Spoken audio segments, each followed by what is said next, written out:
좀 전에 말씀드렸던 것처럼 금토 이제 유초등부 연합 캠프가 있었습니다. 우리 친구들이 여러 친구들이 모인 곳에 함께 참여하게 됐는데 몇백 명 이렇게 모인 캠프죠. 근데 캠프를 앞두고 세 부류의 사람을 제가 보았습니다. 우선 2학년 아이인데 처음으로 이제 캠프에 참여하는 거죠. 그래서 말씀 캠프에 참여를 앞두고 너무 설레었다는 거예요. 그래서 아프지 말아야 돼. 더 열심히 먹었고 엄마가 하는 말씀 잘 순종했다는 거죠. 혹시나 못 가지 않을까 하는 마음에 그렇게 참여했다 들었습니다. 그리고 또 한 부류가 있어요. 보조교사로 가는 이제 중학교 3학년 학생이었는데요. 아이들과 함께 캠프를 이제 가는 이 기대하는 마음, 처음 가는 캠프였던 것 같아요. 그 학생도 마음이 즐거웠다는 거죠. 마지막 한 부류의 기쁨이 있습니다. 아이들을 보내놓고 잠시 자유로운 시간을 보내는 부모님 그리고 저가 있었습니다. 저희 아들이 보조교사로 갔는데 주 안에 사랑하는 성도 여러분, 지난 한 주 어떻게 사셨습니까? 기뻐하셨습니까? 어떤 게 기쁨일까요? 언제 기뻐하시고 언제 즐거워하십니까? 2024년 시작하면서 하나님 나라 이야기 다루고 있습니다. 이제 오늘 마지막 시간인데요. 로마서 14장 17절 말씀 우리가 다시 한번 읽고 마음에 좀 새겼으면 좋겠습니다. 함께 읽겠습니다. 하나님의 나라는 먹는 것과 마시는 것이 아니요 오직 성령 안에 있는 의와 평강과 희락이라. 하나님 나라의 핵심 표지가 의, 평강, 그리고 희락이라고 말씀합니다. 희락은요, 사전적 정의로 기쁨과 즐거움이요. 기뻐하는 것, 즐거워하는 것. 하나님 나라를 누릴 때 기쁨이 있다라고 말씀하시는 거죠. 이것이 의에서 평강으로, 평강에서 희락으로 이렇게 이어진다고 볼 수 있는데 오늘 그 말씀 이렇게 기록되어 있죠.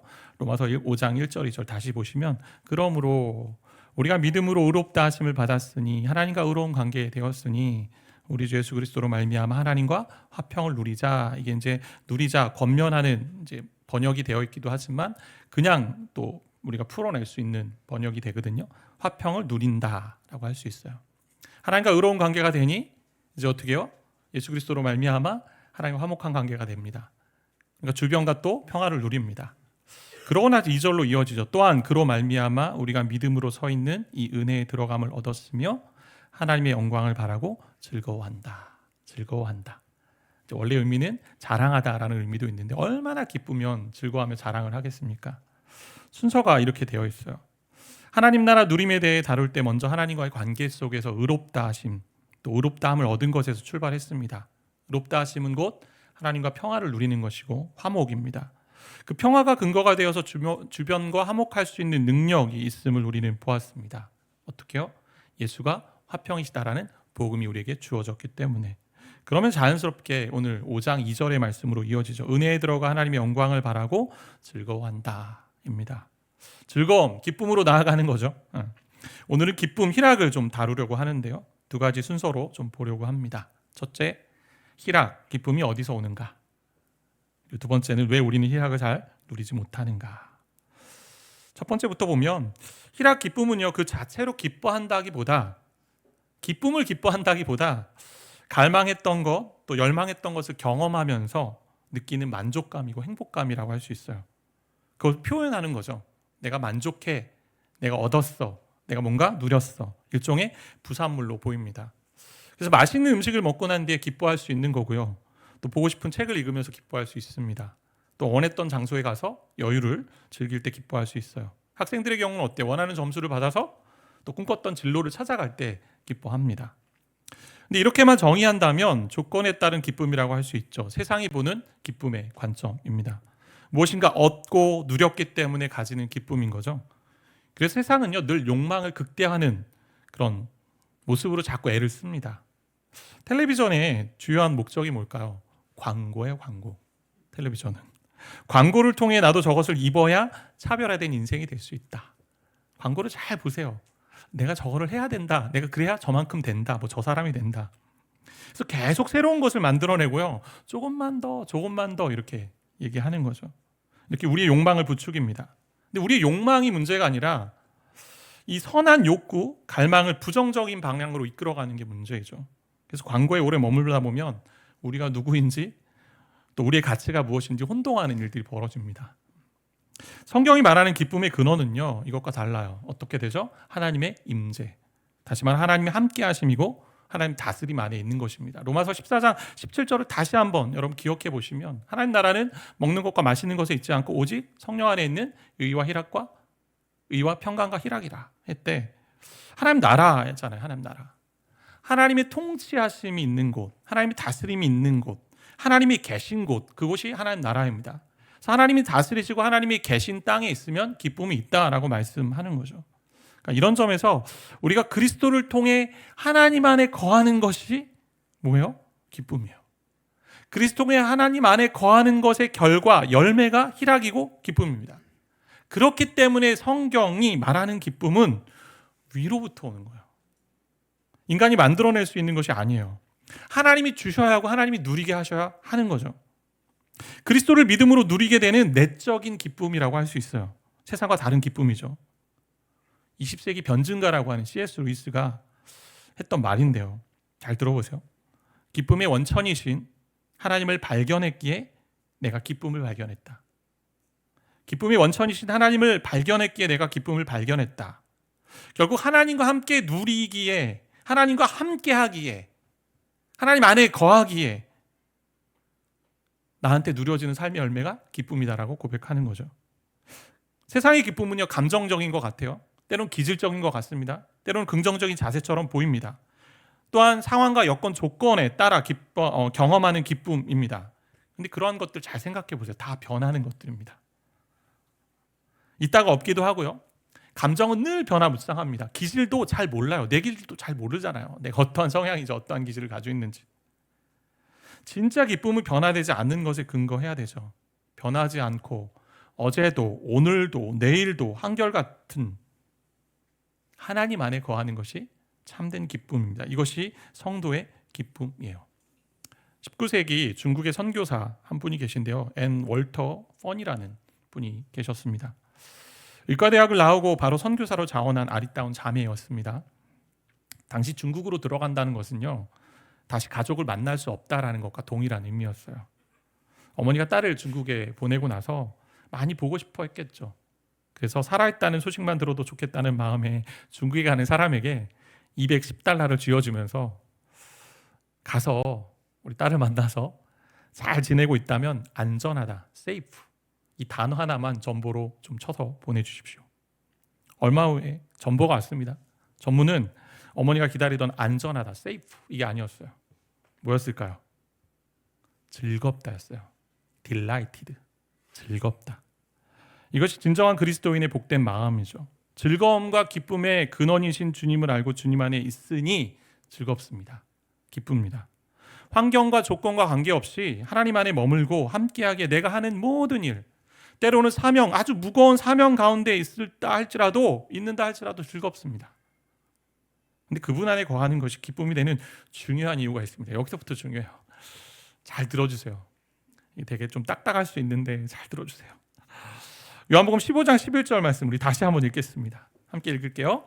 내가 이것을 너에게 이름은 내 기쁨이 너희 안에 있어 너희 기쁨을 충만하게 하려 함이라.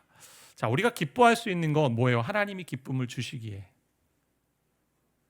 내 기쁨을 너희 안에 있어, 너희 안에 둬서 너희 기쁨을 충만하게 하겠다. 예수님이 이렇게 말씀하세요. 우리가 기뻐할 수 있는 것은 하나님의 기쁨, 예수님의 기쁨이 우리 가운데 주어졌기 때문에, 그래서 기쁨이 충만해집니다. 하나님의 기쁨, 예수님의 기쁨.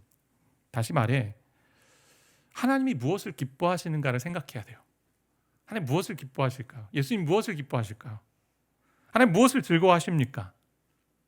하나님은요, 하나님 자신을 즐거워하세요. 하나님 존재 자체가 기쁨이 되는 이유가 있습니다. 디모데전서 1장 11절에 보면 복되신 하나님의 영광의 복음이라는 구절이 있는데, 복되신 하나님의 영광의 복음, 이것을 다르게 번역하면 행복하신 하나님의 영광이다, 이렇게 할 수 있대요. 행복하신 하나님의 영광. 18세기 위대한 설교자 조나단 에드워즈라는 사람이 천지창조의 목적, 여러 가지 이제 글들을 많이 썼는데, 한 글에 이렇게 표현을 합니다. 잘 들어보세요. 하나님이 말씀하시는 하나님의 충만하심의 한 부분은 바로 하나님의 행복하심입니다. 다시 한번요. 하나님의 말씀하시는 하나님의 충만하심의 한 부분은 바로 하나님의 행복하심입니다. 이 행복은 하나님이 그분 자신을 기뻐하고 즐거워하는 데 기초합니다. 이 행복은 하나님이 그분 자신을 기뻐하고 즐거워하는 데 기초합니다. 무슨 얘기요? 하나님이 영광스럽게 행복하시다, 이 얘기요. 영광스럽게 행복하시다. 이게 복음이죠.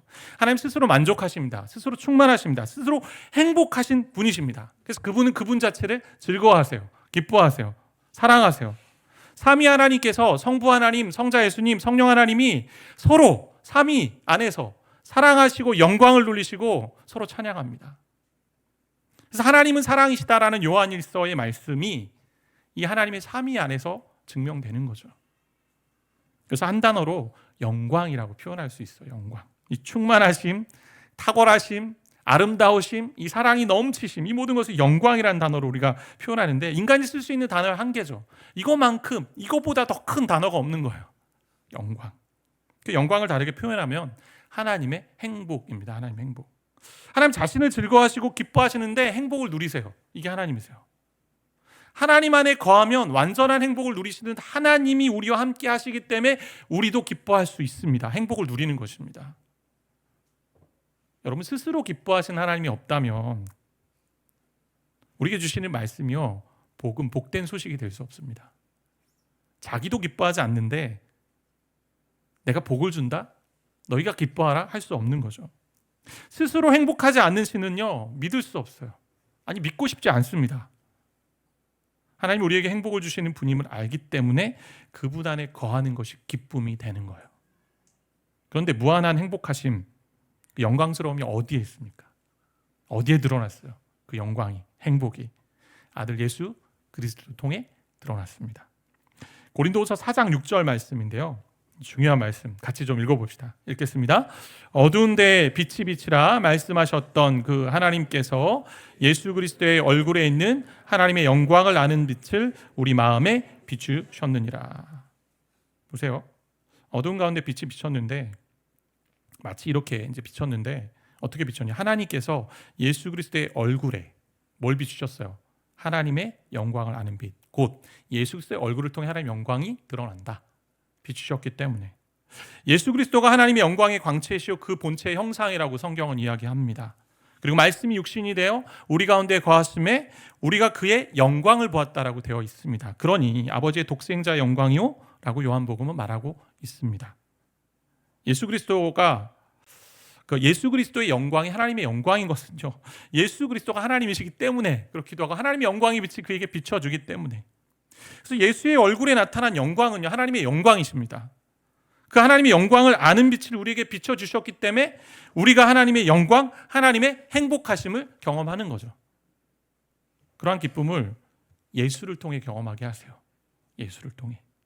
우리가 하나님의 임재 안에 있다, 이 말은요, 하나님이 영광스럽게 행복하신 그 행복에 내가 거한다라는 말이에요. 하나님은 행복하세요. 기쁨으로 충만하세요. 심지어 어떠시냐? 자기 아들을 십자가에 달리게 하는 것도 하나님은 기쁨으로 하셨습니다. 이사야 53장 10절 말씀인데 같이 한번 읽겠습니다.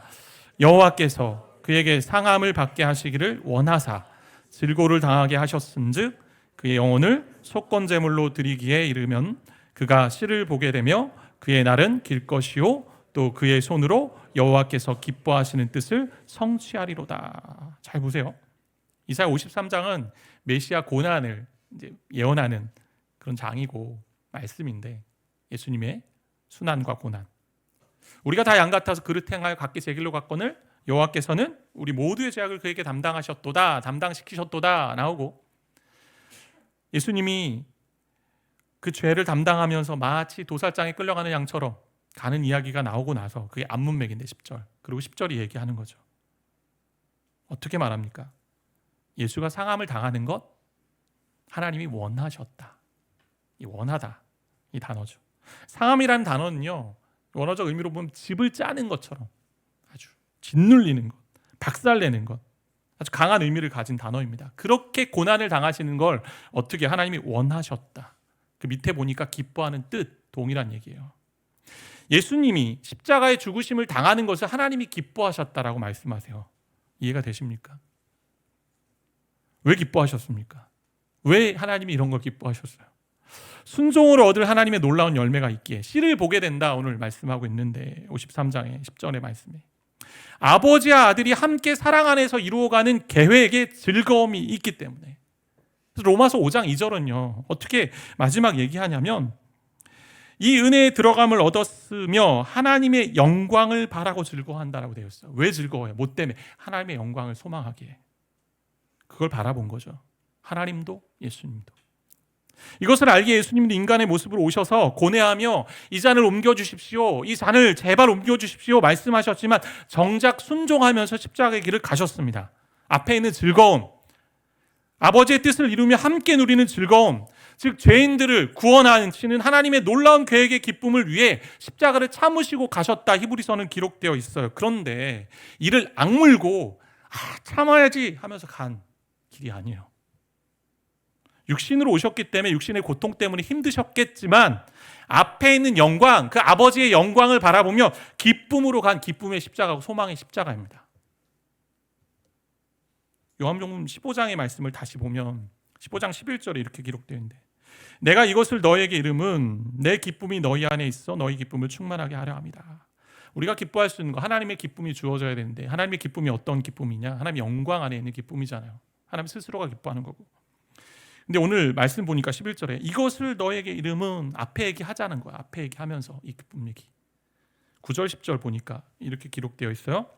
아버지께서 나를 사랑하신 것 같이 나도 너희를 사랑하였으니 나의 사랑 안에 거하라. 사랑이 계속 반복되네요.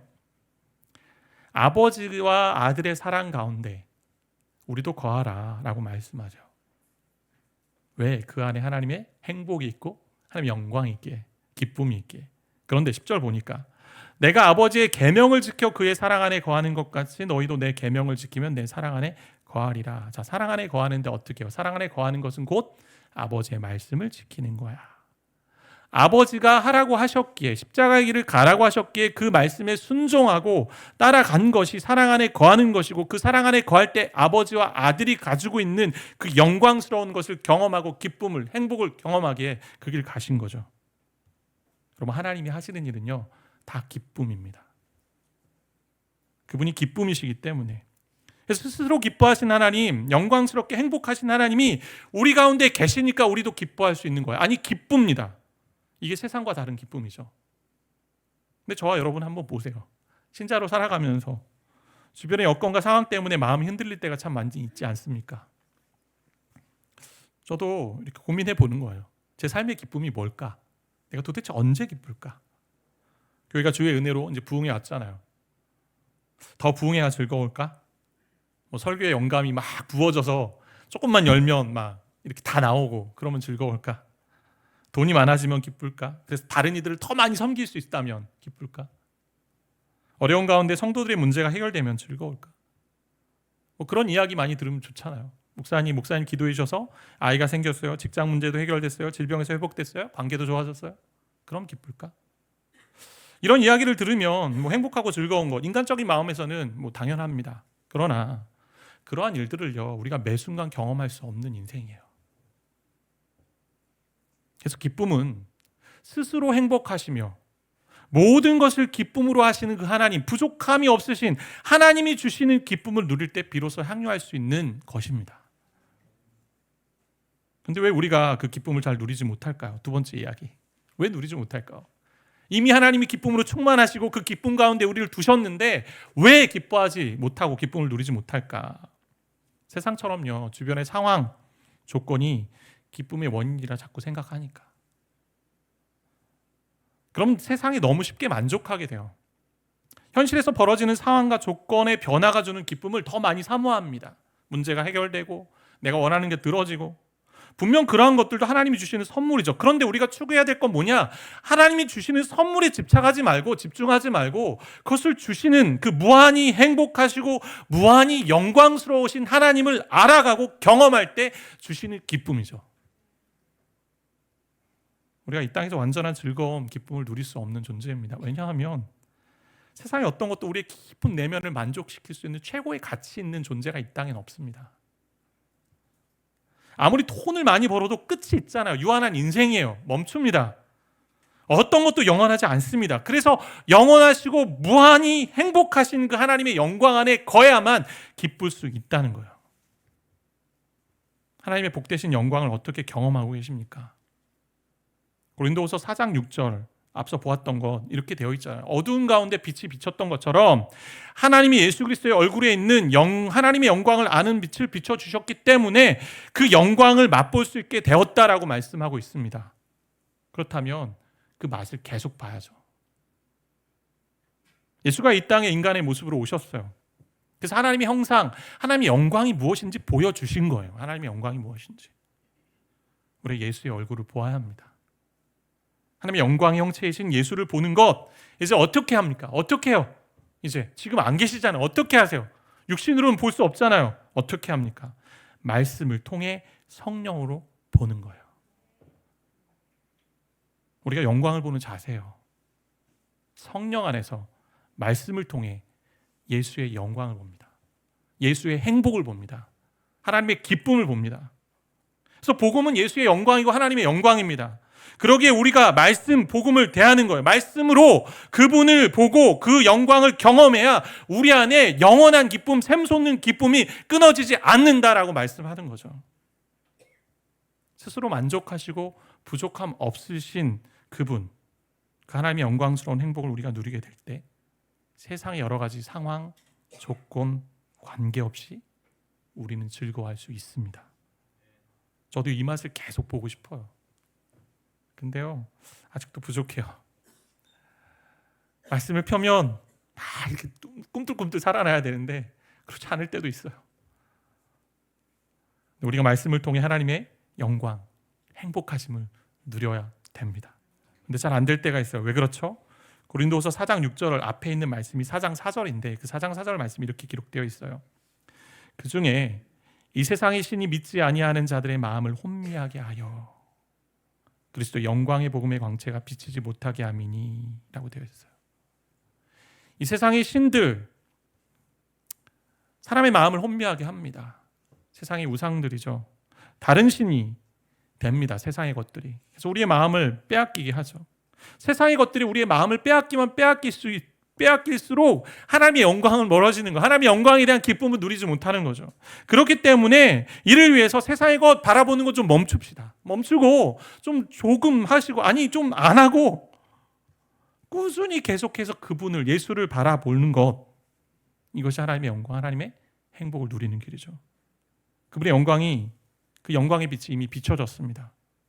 오늘 성령 안에서 말씀으로 비춰주고 있기 때문에 그 영광을 보게 해달라고 말씀을 펴고 기도해야죠. 주님, 그 영광, 그 기쁨 맛보게 해주십시오. 오늘날 우리의 문제가 뭐냐면 하나님의 영광을 구하지 않고 바라지 않는 거죠. 뭘 바랍니까? 물질을 바라고요. 문제 해결을 바라고요. 아니, 필요하죠. 우리 연약하기 때문에. 근데 그걸 통해 뭘 해야 됩니까? 그걸 통해 하나님의 영광을 구해야죠. 이거 주셨으니 감사합니다. 그래, 내가 하나님을 더 찾겠습니다. 하나님을 구하겠습니다. 성령 안에서 말씀을 통해 우리 주님의 영광 보아야 합니다. 그렇게 말씀을 대하는 일 한 해도 함께 하시면서 스스로 만족하시고 충만하신 하나님의 기쁨을 누리시는 저와 여러분이 되기를 너무나 소망합니다. 신앙생활의 본질은요, 하나님 찾고 구하고 하나님의 영광을 나도 경험하는 거예요. 이런 고백이 있어요. 오 주님, 제가 무슨 기쁨을 느끼든지 그것이 나를 진정 행복하게 해줄 것으로 생각하지 말게 하소서. 당신을 사랑하지 않는 이들에게는 주어지지 않고 오로지 당신을 사랑하는 이들에게만 주어지는 기쁨이 있기 때문입니다. 당신 자신이 그들의 기쁨입니다. 행복은 당신 안에서, 그리고 당신을 위하여, 그리고 당신 때문에 기뻐하는 것입니다. 이것이 참 행복이고 이 밖에 다른 행복은 없습니다. 어거스틴의 고백이에요. 그럼 우리도 신앙 선배들의 고백처럼 말하게 됩니다. 오늘 앞에서 불렀던 찬양이 들어있더라고요. 저도 깜짝 놀랐는데 찬송가 438장 1절 찬양이죠. 내 영혼이 은총 입어 중한재진 벗고 보니 슬픔 많은 이 세상도 천국으로 화도다. 3절의 가사 함께 읽어봅시다. 높은 산이 거친 들이 초막이나 궁궐이나 내 주 예수 모신 곳이 그 어디나 하늘나라. 그 어디나 하늘나라. 그러니 할렐루야 찬양합니다. 내 모든 죄 사함 받고 주 예수와 동행하니 그 어디나 하늘나라. 하나님 영광 안에 행복이 있으니 하나님과 함께하니요 주신 것에 만족하고 자족하는 일을 하게 됩니다. 우리가 이제 얼굴을 볼 때 서로 얼굴을 많이 보잖아요. 얼굴로 사람들을 좀 많이 파악하잖아요. 근데 그 얼굴을 볼 때 마치 지옥에서 출장 나온 사람처럼 그렇게 있다라면 하나님 나라 백성의 삶이 아니잖아요. 성도라면 매일 할 일이 있어요. 뭘 해야죠? 거울을 보세요. 거울을. 저도 오늘 거울을 봤어요. 내가 정말 주님의 영광 안에 기뻐하는가. 저도 안타까울 때가 있어요. 거울을 볼 때. 하나님의 영광, 예수 안에 기쁨이 있고요. 온갖 좋은 것이 어디 있어요? 그분 안에 다 있습니다. 그래서 그분 안에 거할 때 완전한 행복하심을 누릴 때 우리가 세상의 어떤 것과 비교할 수 없는 그 기쁨 맛보게 되는 줄 믿습니다. 그래서 복음 안에서 예수 그리스도를 보고 맛보는 일을 우리 최우선의 일로 삼아야 돼요. 그래서 말씀 보자는 거예요. 그래서 기도하면서 하나님 이 말씀을 통해 예수의 영광을 보게 해주십시오 라고 기도하는 겁니다. 그럴 때 이렇게 고백하게 될 것입니다. 어스틴의 고백 마무리인데요. 형제들이여 세상을 두고 기뻐하지 말고 주님 안에서 기뻐하십시오. 죄 안에서 기뻐하지 말고 진리 안에서 기뻐하십시오. 허영의 꽃을 두고 기뻐하지 말고 영원의 희망 안에서 기뻐하십시오. 기뻐하십시오. 여러분이 어디에 있든 얼마나 오래 살든 간에 주님께서 가까이 계시니 아무 걱정도 하지 마십시오. 저 여러분의 고백이 되기를 바라고 축복합니다.